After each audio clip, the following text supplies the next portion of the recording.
Hey there, I'm Serial. And I'm Umberto. We are the hosts of So You Think You Can Rule Persia, the podcast where we rate and review all the kings of Persia, from Antiochus to Yazdegerd III. Yeah, if you're interested in looking at the kings of Persia throughout history, from before the famous Persian Empire to the end, tune into our podcast where we talk about all the lives of these different kings. And we have a friend with us.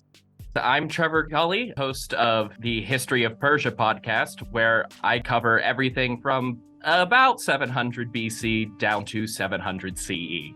However, we're here with a bit of a different project this time.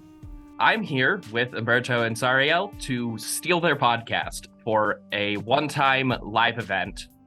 What are we calling this event? A Choose Your Own Persian History podcast on Sunday, March 5th at 3 p.m. Eastern and 9 p.m. Central European Time. We will be going through a hypothetical reign of King Cyrus III. What if Cyrus the Younger won the Battle of Cunaxa and became King of Kings, but with a bit of a twist?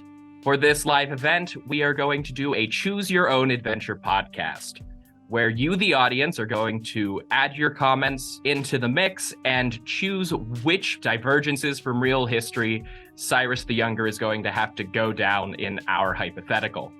And then, when we get to Cyrus's death, wherever that happens to be, we are going to follow So You Think You Can Rule Persia's ranking scheme and decide whether or not Cyrus the Younger would have been a Shahanshah or a Shahanah. Nice. Tune in for this roller coaster. It'll be very fun.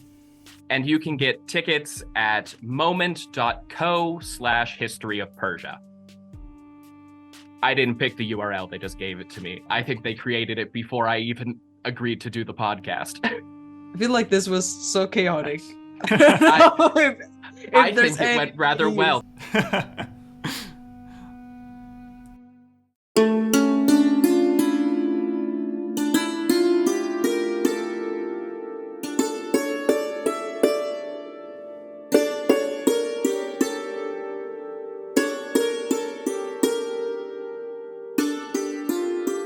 Hello, and welcome to So You Think You Can Rule Persia, the podcast where we rate and review all the kings of Persia from Antiochus to Yazdegerd III. I'm Serial, and my pronouns are they, them. And I'm Umberto, my pronouns are he, him.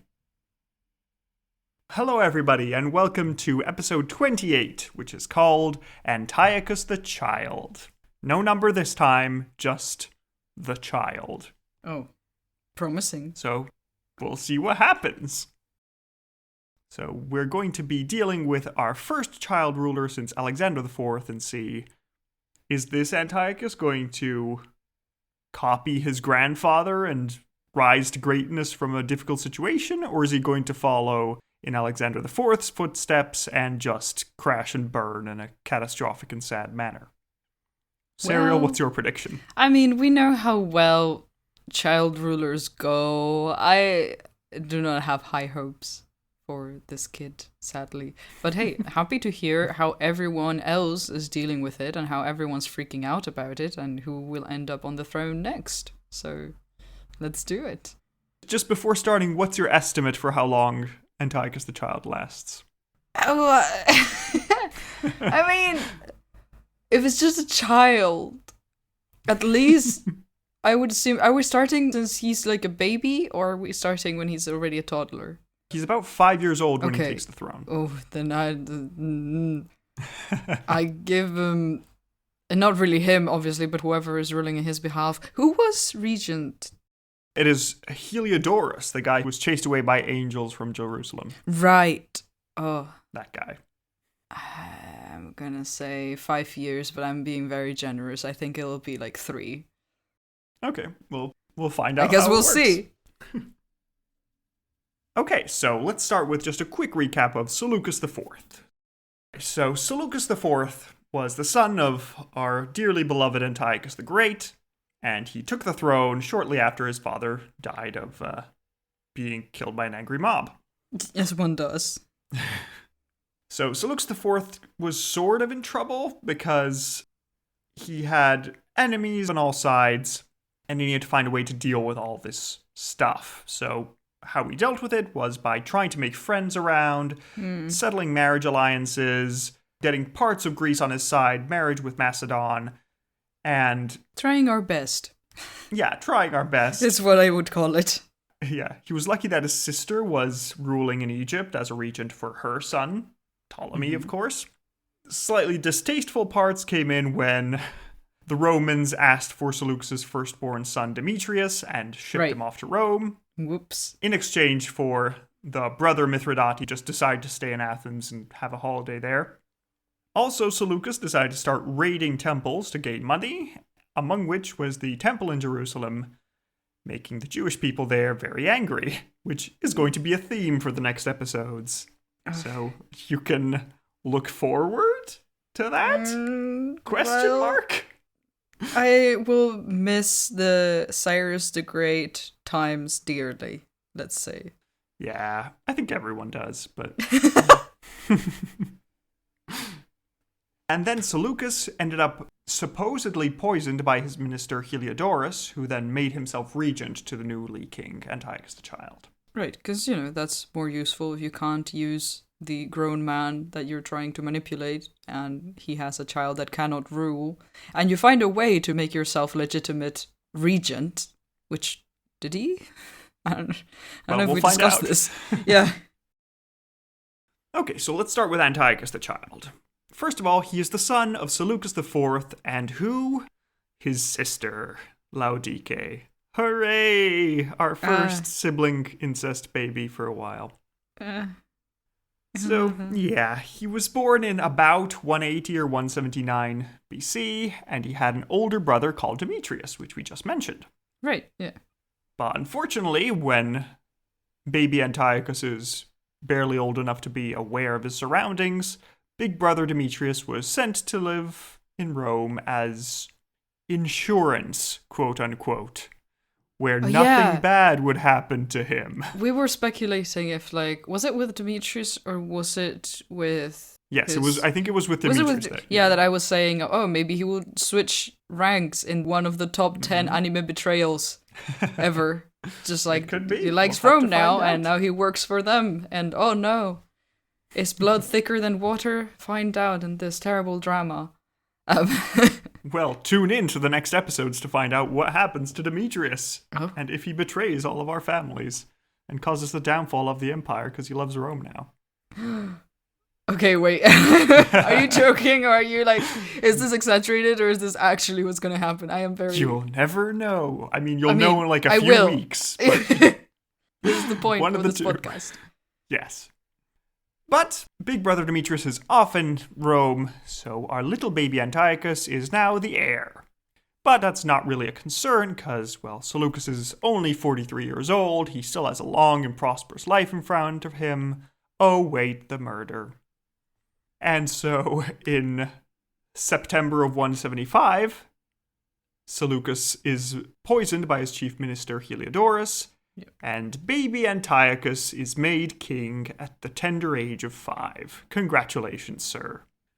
But as you said, we didn't specify if Heliodorus gets the regency place. I mean, the plan was that he was, but is he going to get it? Well, it seems like the regency was first of all given to Antiochus's mother, Laodice, who was, his mother. And she was also a daughter of Antiochus the Great, so she is doubly part of the royal family, so it's important that she's there. Also, her sister is in control of Egypt, so it's nice that we have 2 queens in charge of things. But Heliodorus is a member of the court, and he's going to try scheme his way up to replacing Laodice and making himself sole regent. Because while he doesn't have an official post at the moment, he is still essentially the prime minister, as you'd call it, of the kingdom. So, yes, Laodice is officially in charge, but anytime he can, Heliodorus is going to try and manipulate his way around this. But we first need to figure out who else is in the court, because more people want to gain power over this child, as is the custom. And we also want to figure out where they're coming from. So, all these courtiers are usually referred to as the friends of the king, although how friendly they are to the king we've seen, and it's not a great track record. They're essentially called this way sort of in a way reminiscent to the guest right of Xenia among the Right. Greeks, where I know about this. it's a common mythological theme that you want to have guest right and take care of your friends even through generations, that sort of thing. Very important myths. People get punished for not following Sharia a lot. Like, there's a lot of myths where essentially the moral is don't break Sharia, because that's bad. It's that, and don't kill your own family. Which, Which are, I think we can agree those are good lessons to learn from a story. It's Yeah, like, be don't a good murder host your family. and don't Be a murder good your host. family. Yep. That's fair. But these friends of the king were also remembering the Macedonian tradition, where if you remember Alexander and all the Diadochi, all the successors, were friends. They grew up together as children. They were raised together so that you could have a court knowing everything. Now, this isn't exactly the case anymore, because the empire is so large that it's hard to have every noble family and every important person's child raised with you, but still, you do what you can. So the nobles directly at court are generally either local aristocracy or important officials of the communities across the empire, such as different cities would send representatives, so, Antioch, Seleucia on the Tigris, these larger places, or perhaps further regions would send their own local noble, local lord to the court to represent them somehow. And this generally has a double advantage that the king can keep control on the local communities via their representatives, because they act as partially a hostage, partially as somebody who can tell the king, okay, this is how the situation is, this is what everybody's thinking, is there rebellion, is there not, that sort of thing. And on the other way around, the local communities now have a direct line to the king via this noble. So they can get nice bonuses and have the ear of the king, which is always important to have. But in the court, much like in high school, there are different levels of popularity you can find yourself in, depending on how much the king likes you. Oh, I see. That's how it works in high school, right? Yeah. Totally. Didn't you have a hereditary monarchy in your high school? I did. What kind of high school did you go to? It was dark times. But yeah, basically here at court, all the courtiers would gain, official titles, such as, master of an army, general, ambassador, governor, this sort of thing, which actually had real jobs attached to them. And then there would be all the fake jobs that they would be given by the king, basically just giving them money and giving them a badge with which they can say, hey, look, I'm important. And the fake jobs were generally like master of the pages, chief secretary, master of the hounds, master of the king's horse, queen's chamberlain, kinsman of the king, foster brother of the king, which doesn't really require you to do anything or have any skills, but You have a title now. Hooray. it lets you know, Congrats. hooray, you're there. And also, these friends of the king have 3 separate ranks, depending on how close you are a friend of the king. So the lowest rank is first friends. The second rank is honored friends. And can you guess what the best rank is? Best friends? No, it's first and highly honored friends. It's just see. combining the other titles because they Oh, ran out aw. of words, I guess. Come on. It would be so funny to be the king's best friend. I'm sure there had somebody there. Somebody was like, but can I have a badge that says I'm your best friend, please? Besties. This is one of these, friendship bracelets, Yes, pretty much. BFF. Except the Iranian version at the time. Yes. No, can't think of it. And also, another thing to note is that pretty much all of these courtiers, or a vast majority of them at least, are culturally Macedonian, either because, they descended from the original Macedonian settlers, or because they are part of the local population who just made themselves Macedonian just so they could interact with royalty in the higher classes. So it's mostly Macedonians, but the problem with this type of friendship is that it dies with the king, and if the succession wasn't carefully planned, as is the case now with Antiochus the Child, then there are tons of courtiers who were basically left hanging without a real position, just trying to scramble around to figure out how they can hold all the influence they'd gained because the king is dead. Who is this new king? Oh wait, he's a child. How do we get a child's influence? Oh no. So all of this is going to be dangerous, and you can easily see how you get a situation close to the rise of Antiochus III, where you have a dozen people fighting over each other to get control over their king. As it happens. But, Serial, can you remember who else might want to have the throne that is in the wide, wide world? Who might be aiming for the regency? Are the Ptolemies still a problem? The Ptolemies are... No, not really. Antiochus the Child... Because that was with Antiochus III. I remember, Yeah. the whole marriages situation. That was a thing. Yeah, no, Antiochus the Child's aunt is currently ruling in Egypt, and she also has an underage child, so they're not a threat at the moment. But there is one person who is around in the world that we've already introduced that might want to have a say in how the succession is handled. Well, there's the Romans, right? That's true. There's just them. Yes. Is Hannibal still around? Because I want him to come back. What year is it? I feel like he's already dead. Oh, I'm not positive, but I think he sadness. died 7 years ago. I actually can't remember who is around apart from Heliodorus. Well, we have Antiochus's uncle, Mithridates. Oh my god, he's still... I thought He's he still died. around. No. I thought we killed him. No, he's on holiday in Athens. Wait, by vanishment or by choice? He's there by choice. He was hostage of the Romans. He was then released, and he decided, I just want to be in Athens for a while. Thank you very much. And he Right. stayed there for the past few years. Why was I suspicious of him? Didn't he try to, meddle with Antiochus III and that succession? No, he's Antiochus III's son, so he's... Oh, okay. He was the one that Antiochus III sent off as a hostage. Mithridates, okay. Yes. Yes, that's... Okay, I remember now. That one. I didn't know he was still around. Okay, Yes, he is. interesting. And from Athens, he receives news that, hey, your brother's dead. Your sister's single, wink, wink. Oh god. Stop it already with the incest, please.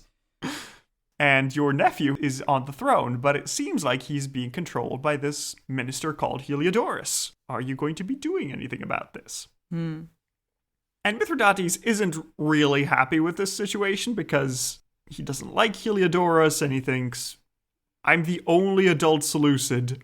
I should probably have the throne, right? Yeah, I'm more direct connection to the throne than this random guy. How Yeah, dare. so I should be the one in charge of this. What is he trying to do Clearly. here? Never mind that there's a child that is technically my kin that I should maybe care for. But no, this is just political. Yeah, but he can go there and make sure everything is taken care of properly. He's doing Yeah. it out of the goodness of his heart, as everybody course. always does. Yeah. Mithridates, who was Antiochus' son who got kidnapped by the Romans? He was basically handed over to the Romans as a term of the peace. Demetrius was sent to Rome too. Yes.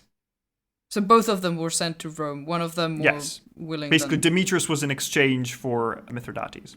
Good. That's why I wanted to, So Antiochus's grandson for Antiochus III's son. Yes. Right. And uncle to Demetrius. And Antiochus the fourth. The child. The fourth. The child. The child, not the fourth? I see. No. Okay, but Mithridates now wants to solve the situation and go and rescue his nephew. But he is just a guy. He can't just walk into Antioch and become regent and say, hello, sister, you're looking good today. Marry me and become regent. Can't he? Oh, well, I mean, I guess he doesn't have an army or anything Yeah, to that's the press. He has the fact that he is a guy, but also he is this particular guy, Yeah, true, but if he just shows up to the gates of the city, Yeah. Heliodorus can just send an army out and have him stabbed. Yeah, I guess they At could the be end. like, we should not take your word for it. Also go Yeah, away. And he's been away for a while. Not many people know what he looks like. Right. So Mithridates needs to find friends. How does he do that? Well, he looks around for all the different kings in the area that could be amenable. And as you mentioned, the Ptolemies are in kind of a mess, so they're not really willing to give off a free army. In the Far East, that's too distant. Mithridates can't really reach there because he'd have to cross the Seleucid Empire to get there, so kind That of risky. kind of defeats the purpose. Yeah. So the closest kingdom he finds is the kingdom of Pergamon. Remember the city-state that became the ruler of Anatolia? Those people. Right. Well, the king of Pergamon is kind of feeling threatened by the Seleucid Empire and is worried that the Seleucids will come back and take Anatolia again. So he thinks, it would be really cool if I had a Seleucid king who owes me a favor, so I can be sure that my kingdom is safe for as long as that king lives. So, sounds good. Right. He receives Mithridates' proposal and he says, yep, I'm going to sponsor you for king of the Seleucid Empire. You can have an army and go take back Antioch and gain your birthright. So that's nice. That's excellent. Cool. Hooray. Love it. And so Antiochus takes this army, takes the money given to him by the king of Pergamon, and marches off to Antioch. There, when he arrives to Antioch, saying, hey, I'm the son of Antiochus the Great, the only adult Seleucid, and the uncle of the king, let me in. And everybody pretty much gives up Heliodorus as soon as they can. Oh, yeah. That's so It's funny, like, oh actually. no. So it probably would have been fine. I mean, Yeah, obviously but he the needed army some kind of helped. support, but yeah, no, you don't just show up with no army, just as a dude. Just a random dude being like, yeah. It's not like in the movies where someone has a ring that is clearly the ring inherited by the father of the father and like it gets recognized by the right person. Yeah. That's not gonna... It's very easy to just cut the finger. Yeah. No ring Also, it would anymore. be cool if, like, all the Seleucids had the same anchor birthmark as Seleucus I had, but I Yes! don't think that's the case. We can That save would that be for the nice. anime adaptation. Yeah, that works. That's for the screenplay. Yeah. So finally, Mithridates arrives in Antioch, and this is where we get the accusations of Heliodorus murdering Seleucus IV. So maybe he actually didn't and was just trying to do his best, but Mithridates wanted to get rid of him. Right. Make up your own mind. Seleucus IV was young, but things I see. happen. Yeah, you mentioned that like it might not have been Yeah, Heliodorus. it might not have been because Mithridates is just replacing him and has Yeah. interest in making him look terrible. That's very fair. I mean, he still like became regent, but that gives a different spin to it. I mean, he still wanted to be regent, right? Like Yeah, he did, could but have maybe just he not was stepped just, up. Oops, the king is dead. What do I do? I Yeah, guess yeah. I'm the prime minister, might as well. Yeah, where were the other options, I guess? Yeah, the option was just wait and see if someone else takes Yeah. control and doesn't feel threatened by then you. I guess Heliodorus might not have, he didn't have to. Yeah, he didn't have to, but it was the smart choice. Yeah. I mean, he didn't have to assassinate Seleucus IV. Yes. Yeah. But once that happened, yeah, sure. I see. Yes. So at this point, Mithridates arrives at court.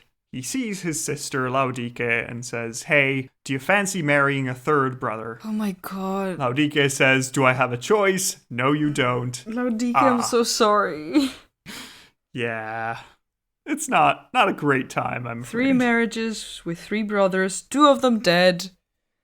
She's just, like, I don't know if they would have been allowed to like grow up together, right? Because it's a royal family, so it's not just like your average family in a household. But like, God, just Yeah, not great. both the fact that you have to marry your brothers and the fact that you need to see them like die one by one, just, some stuff to work on, I guess. Yeah. And, I'm ignoring the obvious fact of like, she's not asked about any of this. It's not her decision. Yeah, that's not... No, there is no decision Major making problem on her there, part, but- unfortunately. That's an issue. And things are only going to get worse for her. I hope you're ready. Because now that Mithridates is in Antioch, he decides that, well, he's going to marry Laodike, of course, so he can better control the kingdom. And, well, of course, as now Antiochus the Child's stepfather, he's going to adopt him into his family and make him his heir. Yeah. So it works. Because, he's close enough. He's like his uncle. So, And I said make him his heir because Mithridates now crowns himself as king of the Seleucid Empire with the So name no of longer- Antiochus IV, Ah! which I is where see. we get the fourth. Oh my god, this is... Why so confusing? I mean, I guess on purpose. Same name. Who's gonna be able to tell? But also you were one of the few who got a name of their own. Dude, my friend, my man, my pal. Yeah, What? he decides that, I mean, if you're the son of Antiochus the Great, you want to have his name. Yeah. I feel like I'd call myself Antiochus if I just became king of the Seleucid Empire. I'd want people to think of Antiochus the Great. Or Philopator, I guess. Yeah. Who is the third brother? We have Mithridates, we have Seleucus IV. Yes, the third brother was Prince Antiochus, who was the eldest son of Antiochus the Great, but he died mysteriously of some disease before he could take the throne. So that was under Antiochus III's reign. Was Mithridates the youngest? Yes, he was the youngest child, or at least the youngest we have record of. Just filling up my notes, because this family tree getting complicated. It's going to get more complicated, Serial. Oh, fun. Now, baby Antiochus the Child. That is his official name. Yes, that's his title. Yes. He becomes a bit concerned when his uncle father, Antiochus IV, soon has a son with his sister wife. Ah, good. I love all of these double names for everything. It makes everything so clear. Do you know what would make things even more clear, Serial? Oh, God. Can you guess the name of the new child? Oh, my God. Is it Antiochus? Yes, it is. Of course it is. Jeez. So, let's recap the family. We have Antiochus IV, son of Antiochus III, stepfather to Antiochus the Child, and father to Antiochus the... I'm not going to mention the epithet yet. Okay. Also, brother to Prince Antiochus. So, El Antiochus all the time. I want to cry. Well. Now, Serial, can you think of what would happen to Antiochus the Child once he has a little half-brother called Antiochus, who is full son of Antiochus IV? Does Antiochus IV need an heir? He has a new heir that is his son. Yeah, more legitimate in this case. I guess he just usurped the throne because he never made himself regent. He just made himself king. Yeah, so just walked in and took it.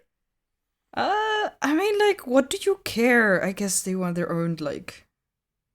I was gonna say, I guess they want their very own genes to be the next heir. But, like, what is the difference? I mean, this isn't a gene pool, this is a gene puddle. There isn't much. It's very low. Oh, cry. So what is the difference? Yeah. Nobody, like, just... Also, at least the baby Antiochus has, like, 5 or 6 years already put into him. Yeah, I think the problem here is that if Antiochus the Child grows up, he might be annoyed that his throne was stolen by Antiochus IV. And the things are messy, who knows. Well, but he's the heir.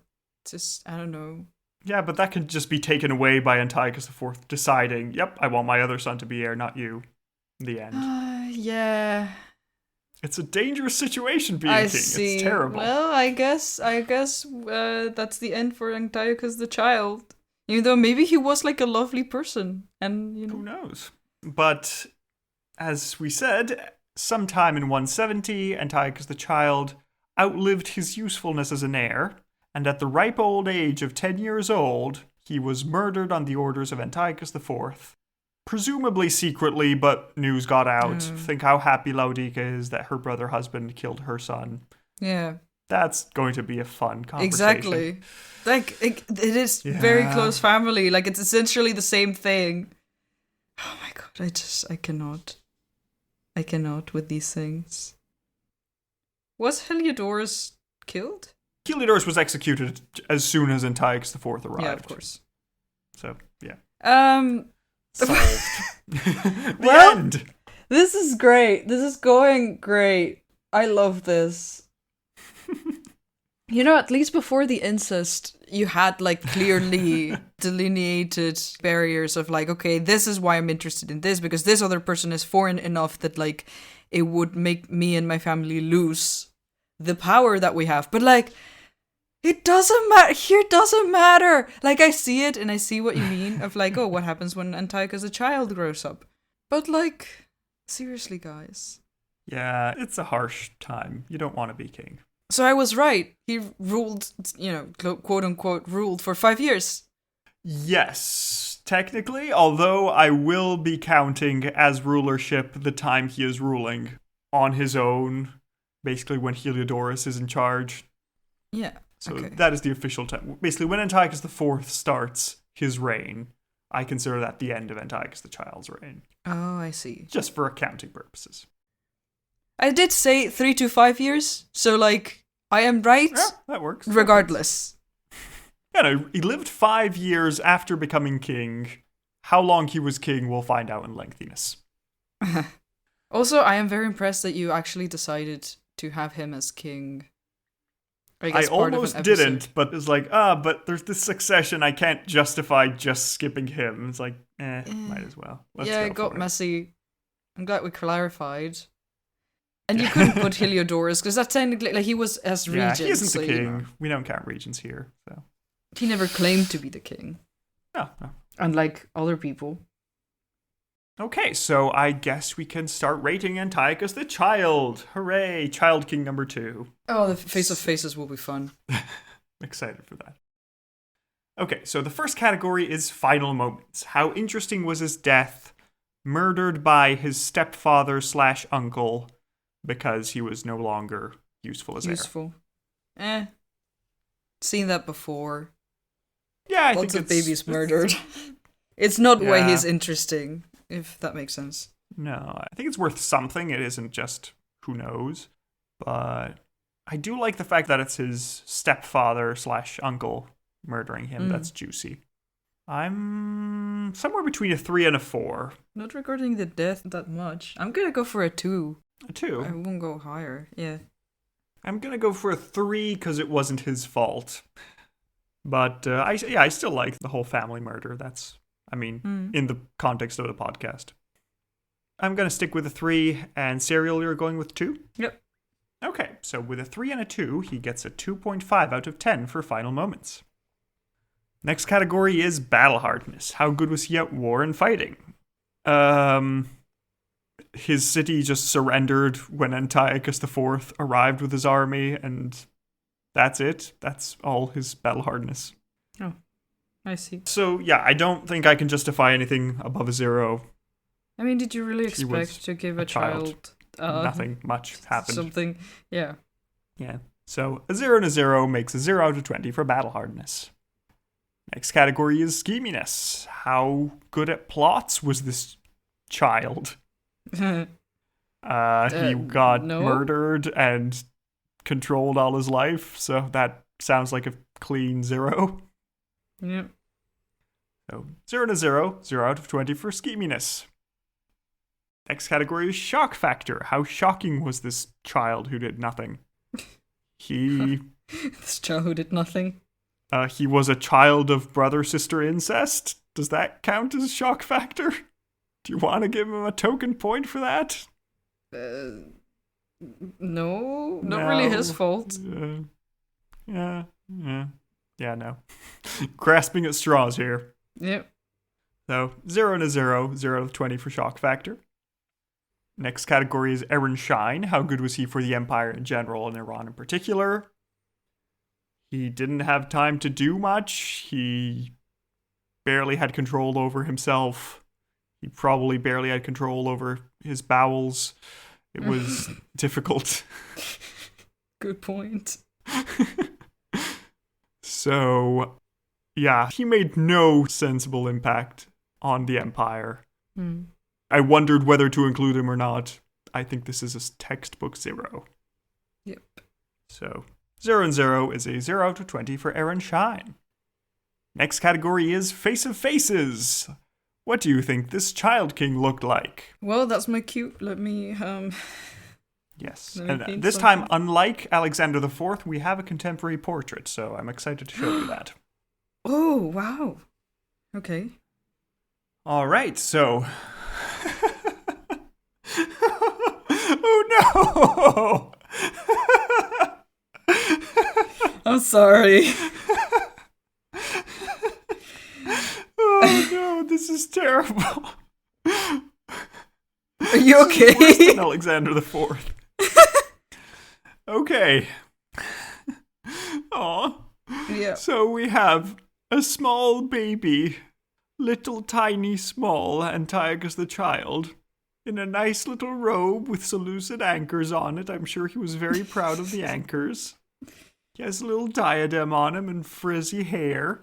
And he has big watery eyes filled with tears as he's looking towards a shadow with a dagger in its hand coming towards him. And now I'm very sad. So, listeners, if you want to be sad too, look this up on the website. Aw, poor baby.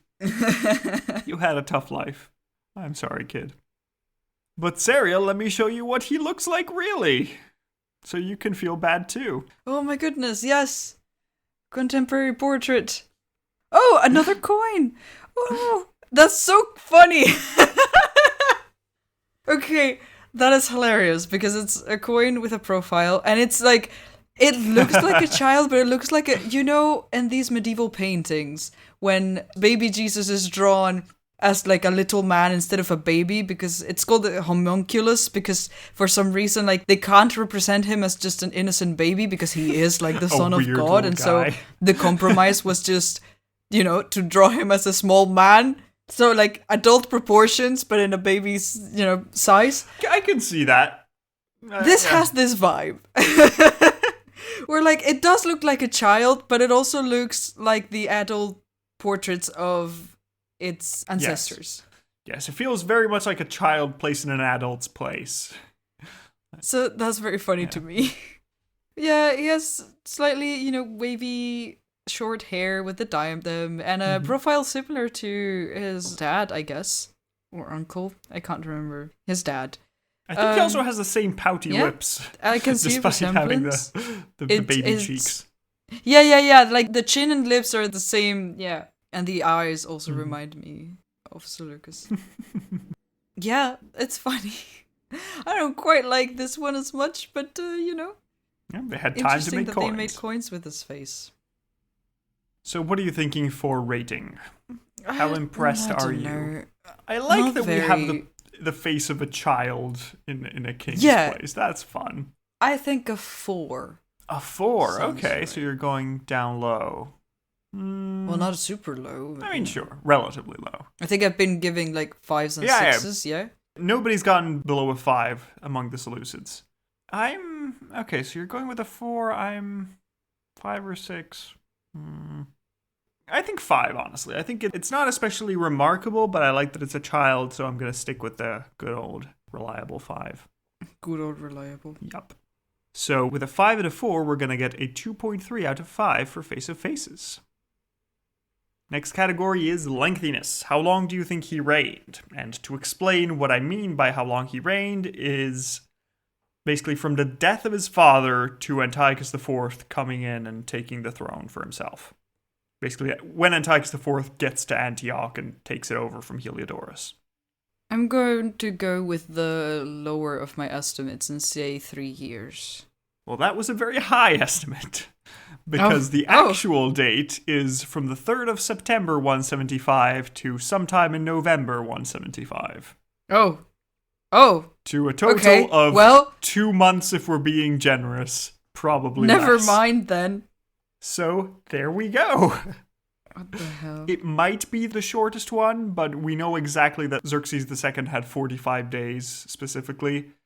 For this Antiochus, it's from 30 to 60 days. He might be shorter or he might be longer. Xerxes II might yet be undefeated.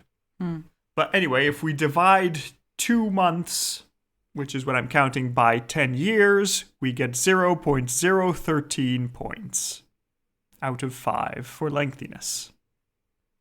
Which leads us to the final score. So our poor child, prematurely king and prematurely dead, gets a total of 4.76 out of 100 points. Which makes him, Serial, you'll be happy to know, not last, but second to last. Because Xerxes II didn't have a portrait. So this is where Antiochus wins. Yeah. So congratulations, you're not the absolute worst. Well, it's hardly his fault. Yeah, you know. We're hardly being fair, are we? True. Which leads us to a final question. Is he tragic enough? Small enough? baby Small enough, enough. to be called a Shahanshah, or is he just a Shahanah? No. Sorry, kid. Yeah, you're a Shahanah. There isn't much to do about it there. You can head off into the desert and tell your father that you're sorry you're there so soon, but there was nothing to be done. It's his brother's fault. Truly. Yeah. He can take it up with his brother. Yep. And well, we're going to take it up with his brother next episode, because Antiochus IV, previously known as Mithridates, is going to be our next episode, episode 29, where we get to find out, what does he do with this newfound power? Does he murder any other children? Does he do anything interesting? Did his time in Rome change him? Who knows? We'll have to figure out next time, if you'll join us. In the meantime, we would appreciate if you could rate us and review us on your podcast app of choice. If you write us a review, that's great and we enjoy it. But if you don't have the time, you can just give us a nice rating, and that's quick and efficient, and we still enjoy it anyway. So, yeah, I think that without further ado, we hope you have a nice week, and we'll see you next time. See you next time. Goodbye. Bye.